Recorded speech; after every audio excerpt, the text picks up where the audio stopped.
Andrew Richardson and Andrew Coyne here from MMA Mania to do another fighter-on-fighter technique highlight. So this time we're going to take a look at former middleweight champion Chris Weidman. Weidman's on something of a losing streak. He's lost to 3 of the best guys in his last 3 fights.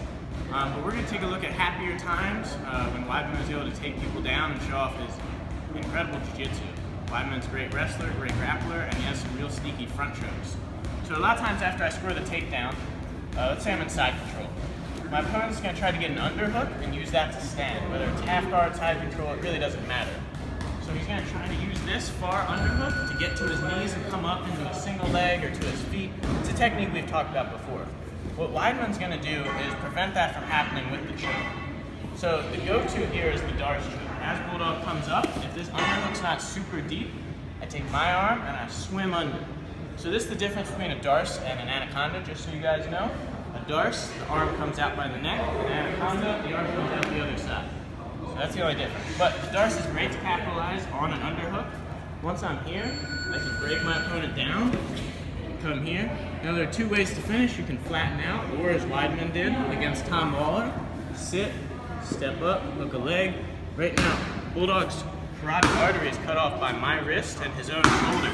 I'm squeezing tight, I'm hip pressuring in, twisting a little bit, I'm going to force the tap.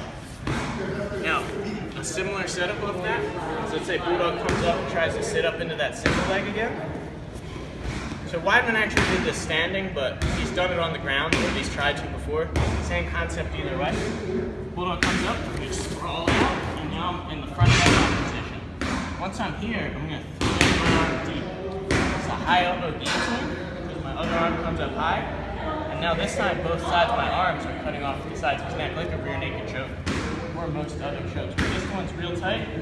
And Weidman actually finishes standing, just standing here, but he's also used to turn his opponent and try to step into mount. Now, using the front headlock and these submissions, Weidman's win the UFC, and he also controlled Mark Munoz for a great deal of their fight, just constantly yanking on his neck. And against a smaller wrestler in Kelvin Gastelum, there's a good chance he'll try to grab his neck.